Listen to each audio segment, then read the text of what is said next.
Le vent salé de la Méditerranée fouettait mes joues comme une gifle divine. Mais ce n'était rien comparé à la morsure de ses lèvres contre les miennes. Un baiser volé sous la lune espagnole qui effaçait 10 ans de mensonges. Isabelle. Je ne peux plus faire semblant, murmura Sandrine.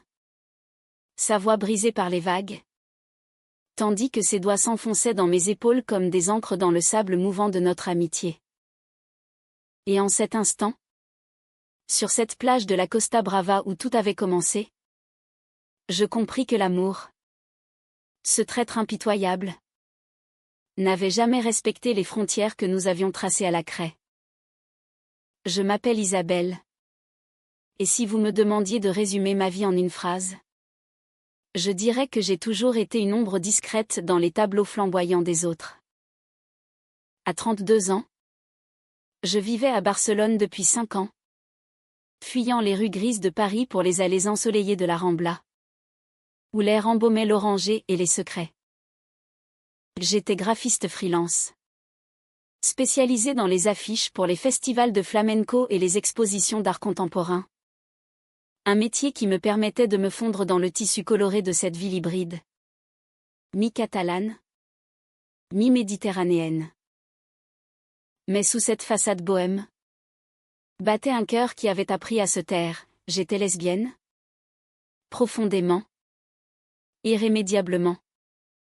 Et mes amours passés n'avaient été que des feux de paille, consumés par la peur de l'engagement ou par des femmes qui, au fond, cherchaient chez moi un refuge temporaire. Sandrine était entrée dans ma vie comme un coup de Mistral inattendu. Nous nous étions rencontrés à Paris, 10 ans plus tôt, lors d'une soirée arrosée dans un bar du Marais. Elle, fraîchement diplômée en journalisme, avec ses 22 ans rayonnants et son accent du sud-ouest qui roulait les airs comme des promesses, avait ri à mes blagues maladroites sur les existentialistes. Moi, timide étudiante en beaux-arts, j'avais rougi sous son regard vert émeraude. Ses yeux qui semblaient toujours cacher une tempête derrière leur calme apparent. Nous étions devenus amis instantanément. Des sœurs d'élection, partageant des nuits blanches à disséquer les cœurs brisés des autres, sans jamais aborder le mien. Sandrine était hétéro. Du moins c'est ce qu'elle clamait avec une conviction qui masquait peut-être une incertitude. Elle collectionnait les amants comme des trophées, des footballeurs basques, des artistes madrilènes, des banquiers parisiens. Moi, je l'admirais en silence, gravant ses rires dans ma mémoire comme des gravures sur cuivre. 5 ans après mon installation à Barcelone, elle avait débarqué sans prévenir, un sac à dos sur l'épaule et un billet d'avion froissé dans la poche. Besoin de changer d'air? Isa. Paris m'étouffe. Et toi? Tu es ma bouée, avait-elle dit en m'enlaçant sur le seuil de mon petit appartement du quartier de Gracia, avec ses balcons fleuris et ses rues pavées qui serpentaient comme des veines. Son mariage récent un caprice avec un certain Ravière, un architecte catalan rencontré lors d'un reportage sur Gaudí s'était effrité en 3 mois. Il est obsédé par ses plans, pas par moi, confia-t-elle ce soir-là. Un verre de sangria à la main, les yeux rougis par les larmes qu'elle refusait de verser. Je l'avais écouté. Comme toujours. Hochant la tête avec empathie. Tandis que mon cœur se serrait à l'idée de la voir si vulnérable. Si proche. Si accessible. Les jours suivants furent un tourbillon. Nous arpentions la Sagrada Familia au lever du soleil, où les flèches torsadées semblaient défier le ciel comme nos propres doutes. Nous dégustions des paellas fumantes dans les tavernes de la Barceloneta, riant des touristes égarés, et le soir, nous nous installions sur mon balcon étroit, face à la mer invisible, à siroter du cava en écoutant des vinyles de Piaf que j'avais rapportés de France. Sandrine parlait sans filtre, de Ravière qu'il avait trompé avec une stagiaire, de sa mère qui l'appelait tous les jours pour lui rappeler que l'amour vrai attend patiemment. Moi, je me contentais de l'écouter, de la réconforter, de lui prêter mes chemisiers trop larges qui lui donnaient l'air d'une bohémienne égarée. Mais au fond de moi, une étincelle persistait. Celle que j'avais étouffée depuis Paris, l'amour que je portais à Sandrine n'était pas fraternel. Il était ardent, possessif. Un feu qui couvait sous les cendres de notre amitié. Une nuit, après une dispute téléphonique avec Ravière, je l'avais entendu hurler dans le salon, accusant l'infidélité comme un crime impardonnable. Elle s'effondra sur le canapé, secouée de sanglots. Je ne peux plus. Isa. Je ne peux plus dormir seule. Sa voix était un murmure brisé. Et sans réfléchir, je tendis la main. Viens dans mon lit. Juste pour ce soir. Comme au bon vieux temps. À l'université. Elle hésita. Ses yeux verts plongeant dans les miens avec une intensité qui me fit frissonner. Puis elle hocha la tête. Et nous montâmes les escaliers étroits de l'appartement. Le silence pesant comme une promesse non dite. Mon lit était un havre modeste, un matelas queen size couvert d'un édredon provençal aux motifs floraux. Des oreillers empilés comme des remparts contre la solitude. Sandrine se glissa sous les draps en pyjama d'emprunt, un short en coton et un t-shirt à mon effigie d'une expo sur Cocteau. Son corps athlétique se moulant contre le mien par inadvertance. L'air était chargé d'odeurs familières, son parfum à la lavande, mon savon au romarin, et cette humidité marine qui filtrait par la fenêtre entr'ouverte. Nous parlâmes tard dans la nuit, chuchotant comme des conspiratrices. De nos rêves d'enfance, elle voulait être exploratrice. Moi peintre, de nos peurs adultes, elle craignait l'abandon. Moi l'invisibilité. Puis le silence s'installa. Et je sentis son souffle régulier contre mon cou. Sa main effleurant mon bras dans son sommeil. Je ne dormis pas. Mon cœur cognait comme un tambour flamenco. Et chaque mouvement involontaire de son corps contre le mien était une torture exquise. Était-ce cela? L'amour? Cette proximité qui brûle sans consumer?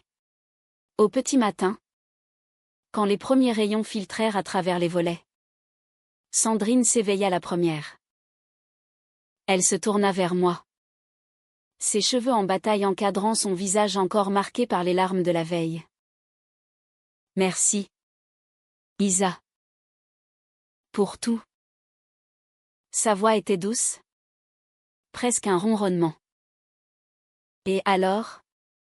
Sans un mot de plus, elle se pencha et posa ses lèvres sur les miennes. Ce fut un baiser chaste au début. Un effleurement timide comme un test. Mais quand je ne reculais pas, comment aurais-je pu? Il s'approfondit. Ses lèvres s'entr'ouvrant avec une urgence qui trahissait des années de répression. Ses mains glissèrent sur mes épaules, tirant sur le t-shirt que je portais. Et je sentis son corps se presser contre le mien. Chaud. Vivant. Irrésistible. Sandrine. Murmurai-je. À moitié protestation. À moitié prière. Elle s'écarta légèrement. Ses yeux brillants de confusion et de désir. Je ne sais pas ce que je fais. Isa.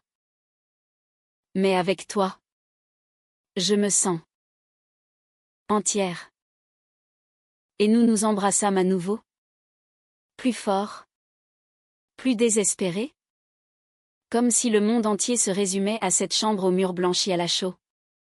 Sous le regard indifférent du soleil catalan. Ce moment fut le début de tout. Ou la fin. Selon la perspective. Les jours suivants. Notre amitié se transforma en un ballet secret, des regards volés dans les cafés de la Plaza del Sol. Des caresses furtives sous les tables des terrasses. Des nuits où elle revenait dans mon lit, prétextant l'insomnie. Sandrine explorait ce nouveau territoire avec une curiosité fiévreuse.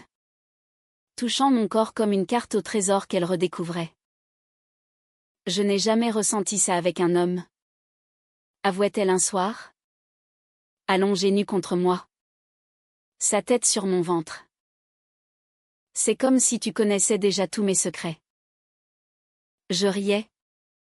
Pour masquer la profondeur de mon émotion. Mais intérieurement, je tremblais. Était-ce réel? Ou juste une rébellion contre Ravière? Contre les normes qu'elle avait toujours suivies? Pourtant, les ombres planaient. Ravière appelait, insistant pour une réconciliation. Il dit qu'il a changé. Me confia-t-elle un après-midi. Alors que nous marchions le long du Passec de Gracia, admirant les vitrines des joailliers. Je serrai sa main dans la mienne. Un geste public qui la fit rougir. Et toi? Qu'en penses-tu? Demandai-je. La gorge nouée. Elle haussa les épaules, évitant mon regard. Je ne sais pas. C'est compliqué. Compliqué. Ce mot devint notre refrain. Un voile jeté sur la passion naissante. Nous vivions dans une bulle. Ignorant les fissures, ces textos secrets à Ravière. Mes nuits solitaires où je me demandais si je n'étais qu'un interlude. Un soir, lors d'une fête dans un bar du Born, tout bascula. La musique salsa pulsait.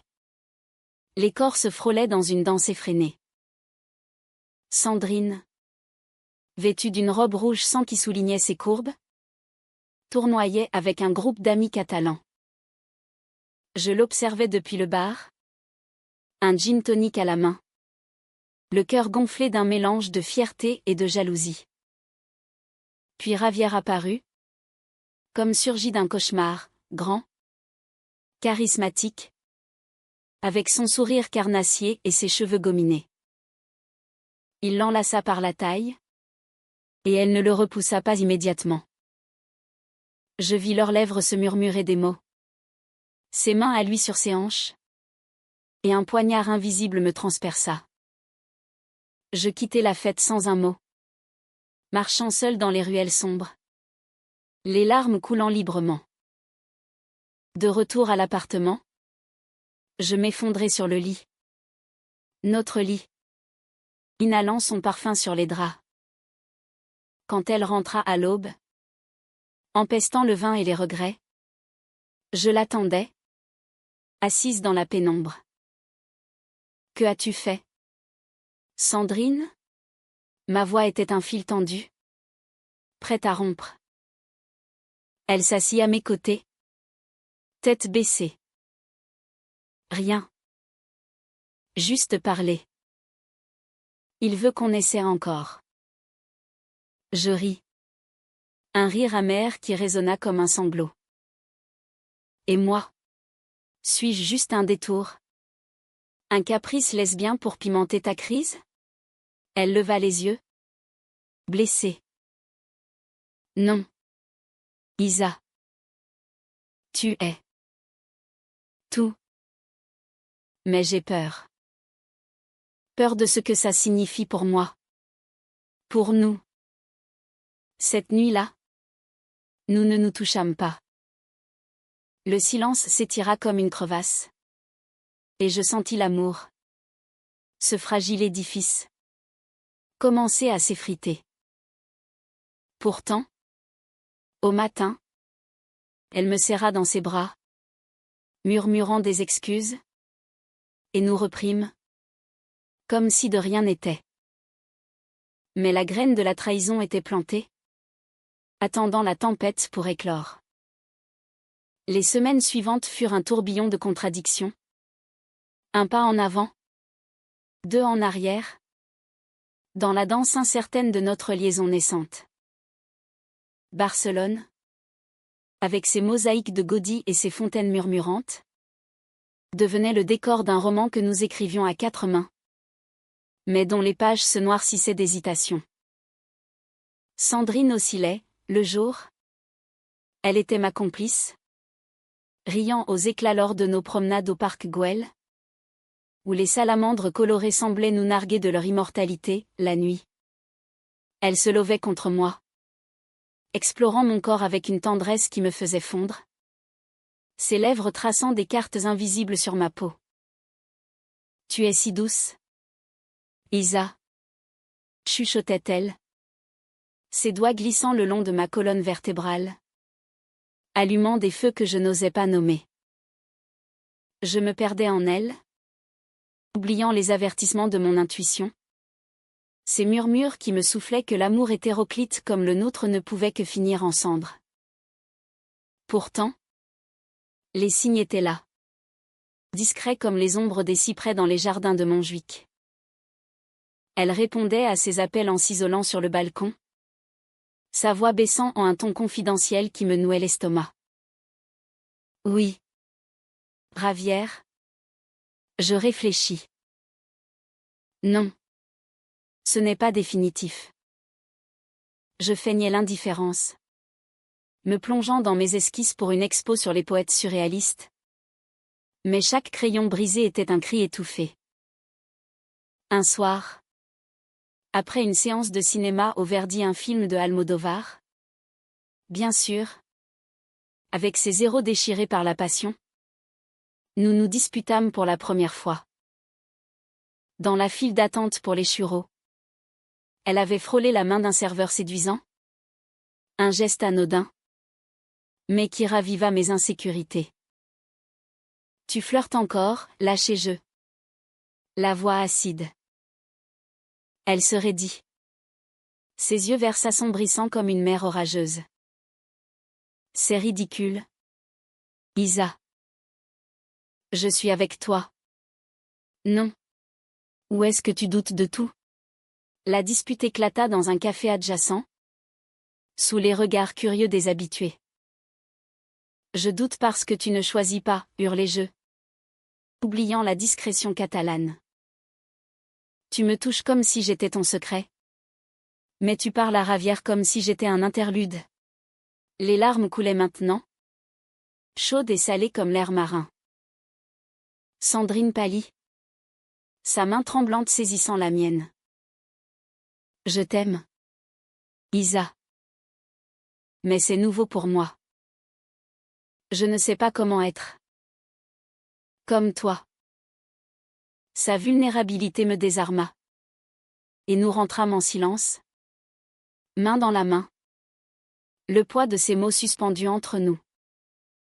Cette nuit-là, l'amour fut plus intense. Plus désespéré, elle me posséda avec une urgence qui frôlait la violence douce. Ses ongles marquant ma chair comme des serments gravés. Ne me quitte pas, murmura-t-elle dans l'aube naissante. Et je promis. Les lèvres contre son front. Ignorant que les promesses sont des chaînes fragiles. Mais la vie, cette ironiste cruelle, avait d'autres plans. Une lettre arriva, pas un email? Non. Une vraie enveloppe parfumée.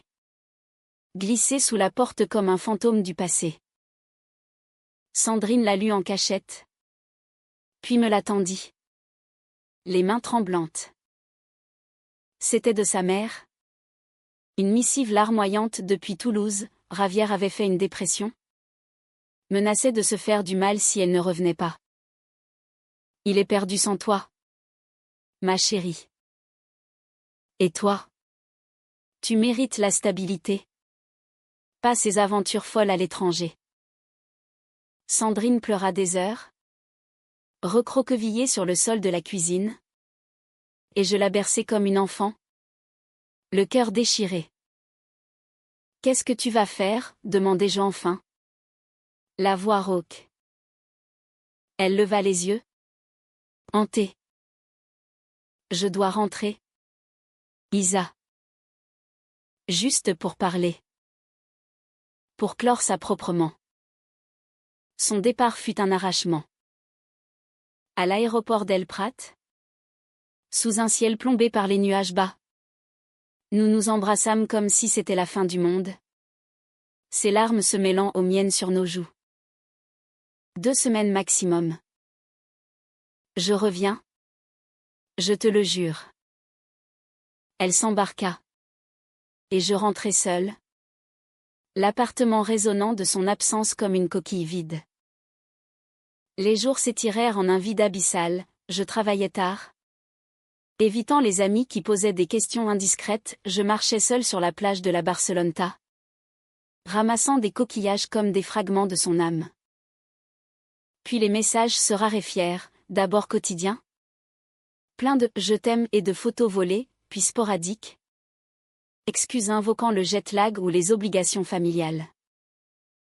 La trahison frappa comme un éclair un soir de mi-octobre, alors que les feuilles des platanes jaunissaient les trottoirs.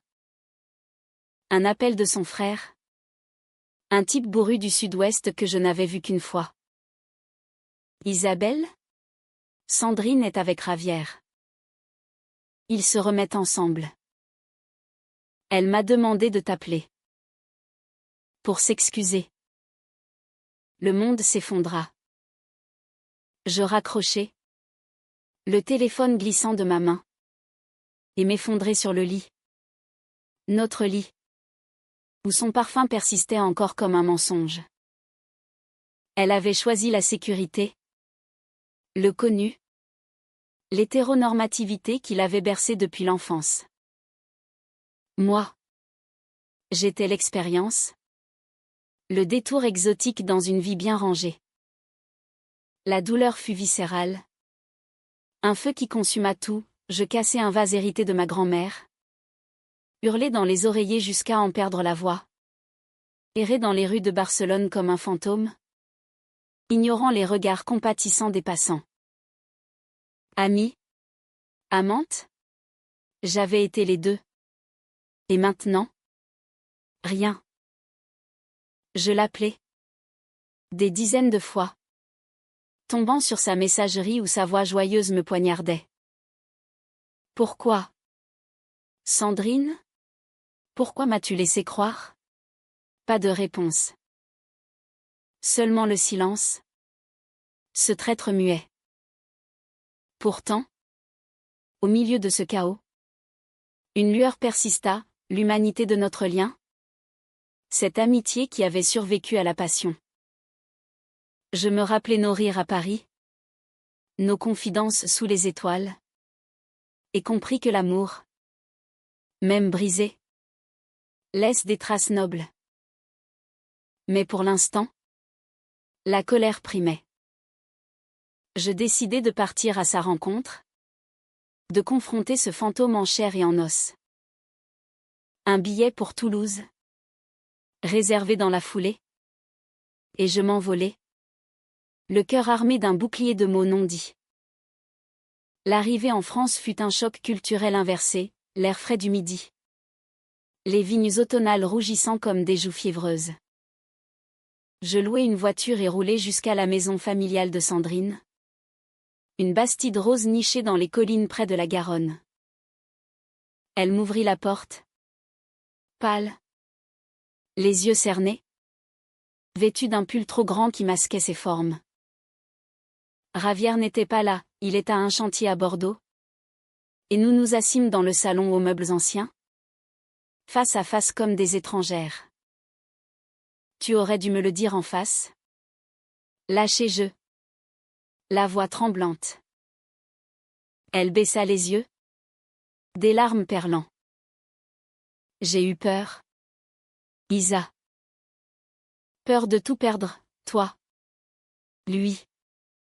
Moi-même. Ravière représente la normalité.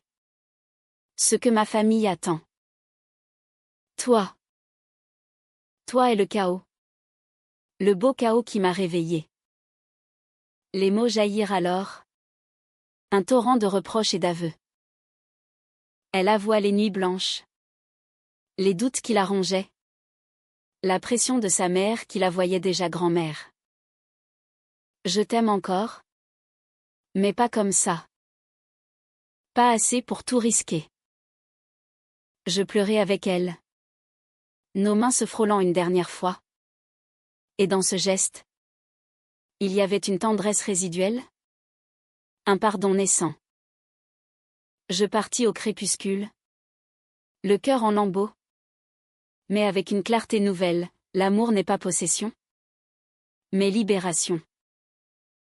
De retour à Barcelone, je repris le fil de ma vie. Tissant de nouveaux liens, une expo solo au Macba. Une idylle naissante avec une sculptrice andalouse aux yeux de braise. Sandrine m'écrivit des mois plus tard. Une carte postale de Paris, merci pour le chaos. Il m'a sauvée. Et je souris. Sachant que notre histoire, bien que douloureuse, avait été humaniste, un chapitre qui nous avait rendus plus entières. Mais attendez.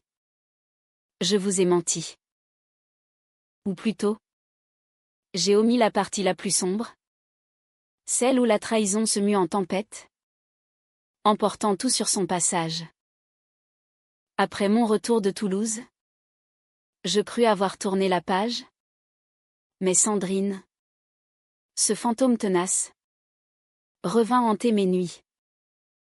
Pas physiquement non. Elle était restée en France, reconstruisant son nid avec Ravière.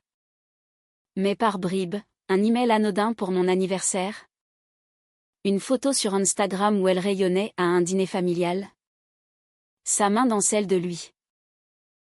Chaque notification était une aiguille, piquant la plaie à vif. Je me jetai dans le travail, enchaînant les commandes pour des affiches de la Mercey. Le festival de septembre qui inonde Barcelone de feux d'artifice et de sardanes endiablées.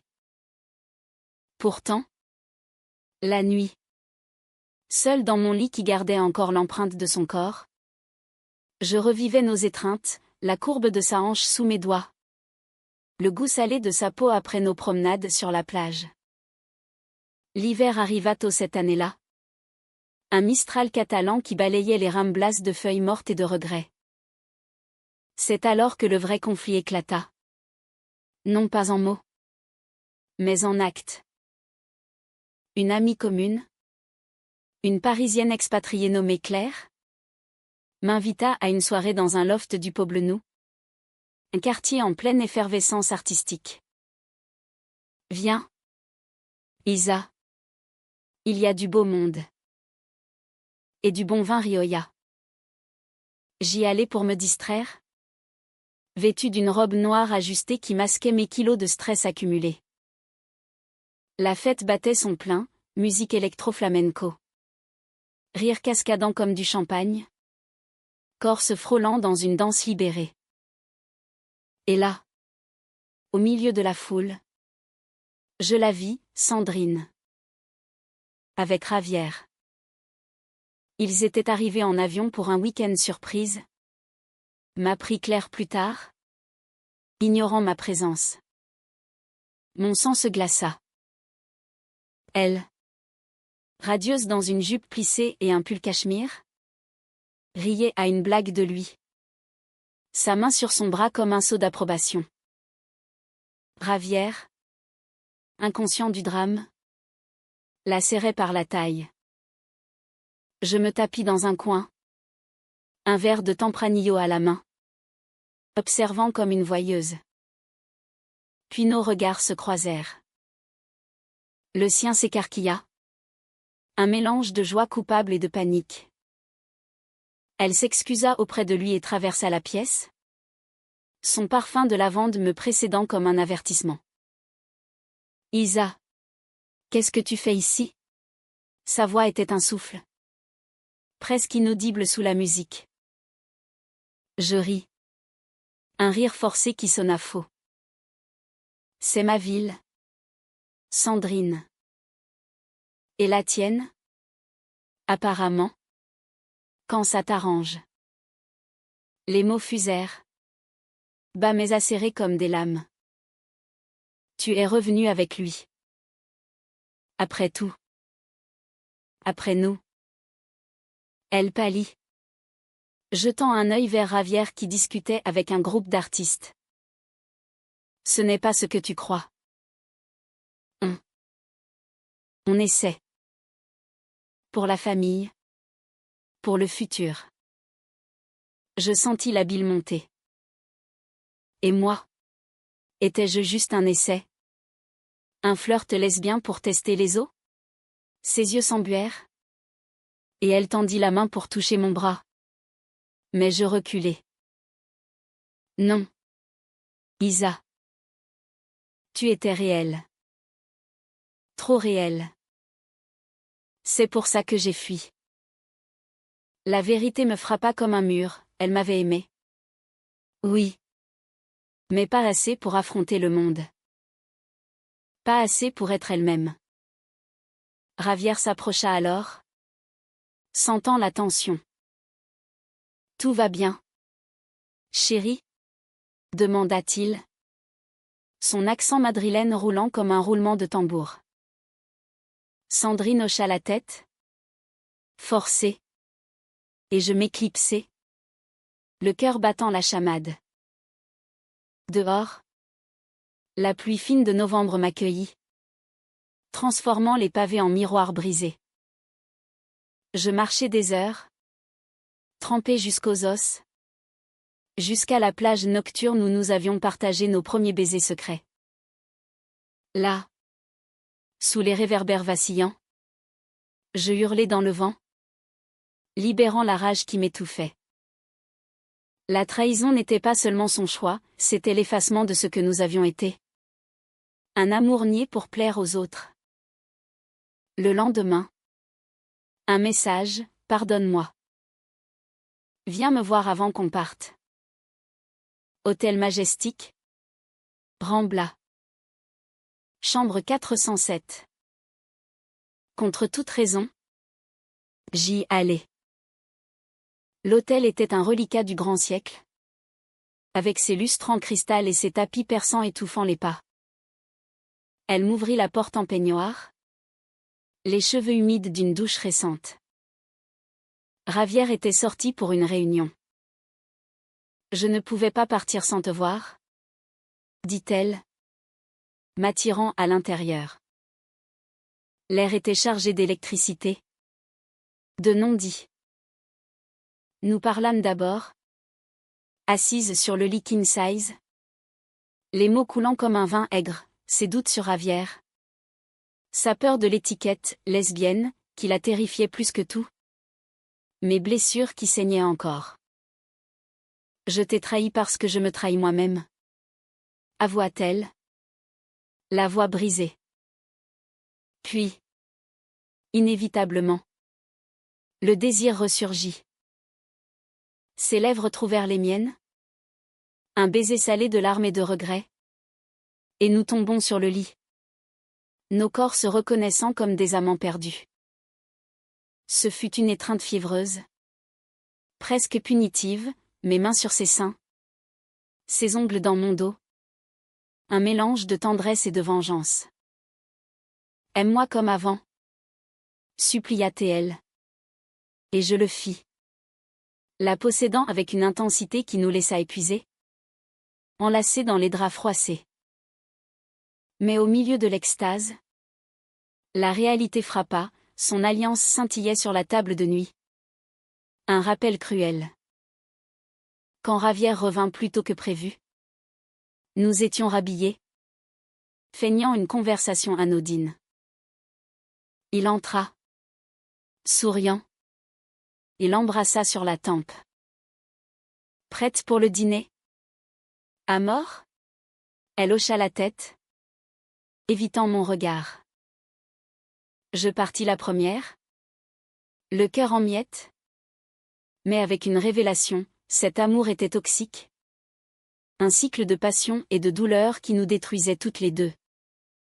Dehors. La pluie avait cessé. Laissant un arc-en-ciel pâle sur la Sagrada Familia. Symbole ironique de rédemption inachevée. Les mois suivants furent un exil intérieur. Je coupais les ponts. Bloquant ses numéros. Effaçant les photos. Je me plongeais dans une thérapie avec une psychologue du quartier gothique.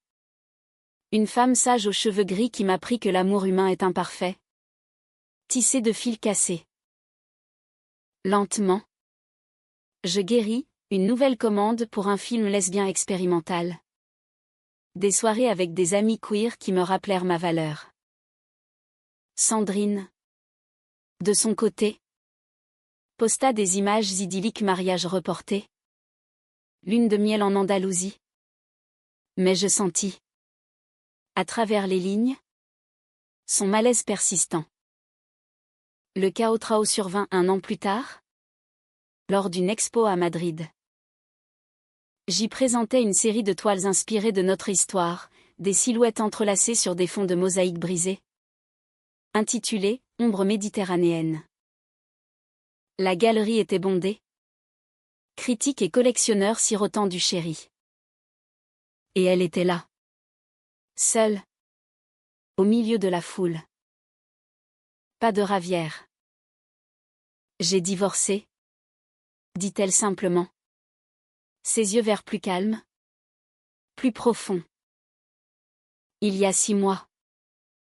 Je ne pouvais plus mentir. Mon cœur sauta un battement. Et maintenant, demandai-je. La voix neutre. Elle sourit. Un sourire fragile mais vrai. Maintenant, je cherche qui je suis vraiment.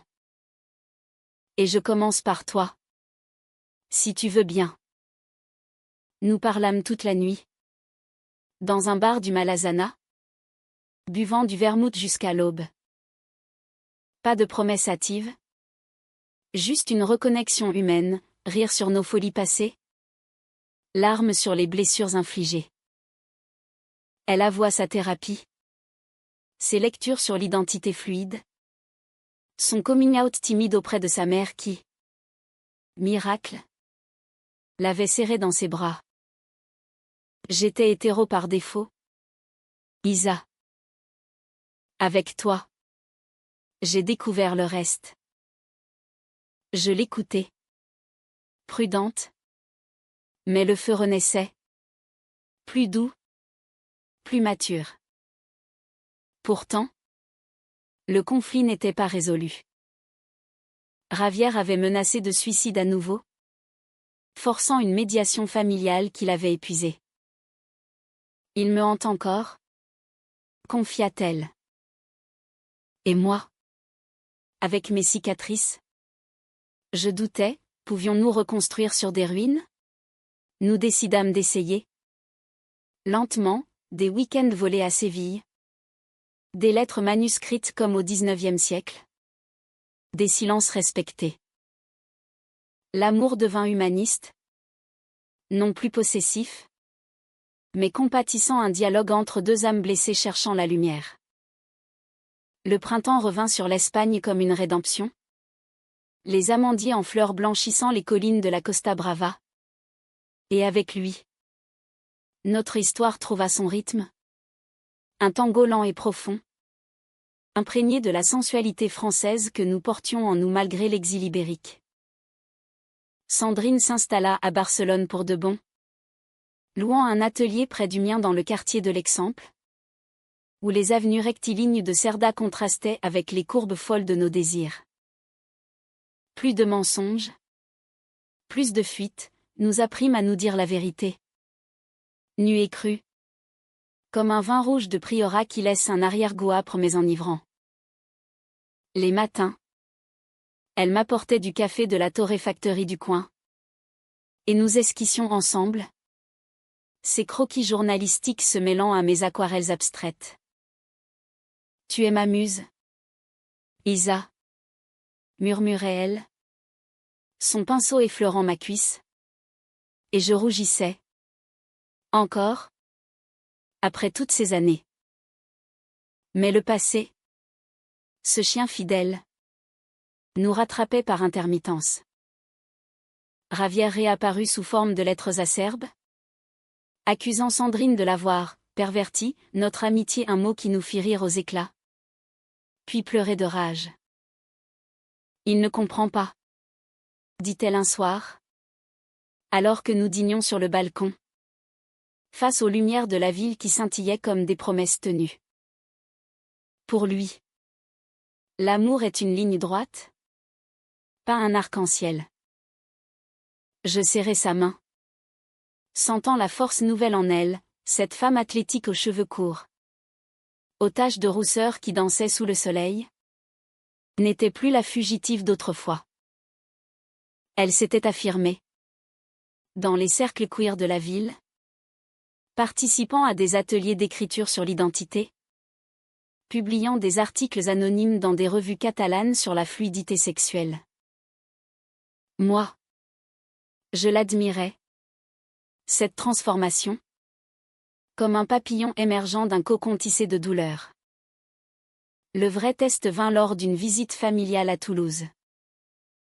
Sa mère, une veuve au chignon impeccable et aux yeux perçants, nous invita pour Pâques, toutes les deux, sans chichi. Le voyage fut tendu, train de nuit depuis Barcelone, compartiment brinque-ballant où nous nous aimâmes en silence, nos mains enlacées sous la couverture. À l'arrivée, l'accueil fut guindé, embrassade protocolaire, regard en coin sur nos bagages assortis. Le dîner fut un chant de mine, discussion sur le temps, les vignes, évitant le sujet tabou. Puis, inévitablement, sa mère posa la question, « Et Ravière ? Toujours ce beau garçon ?»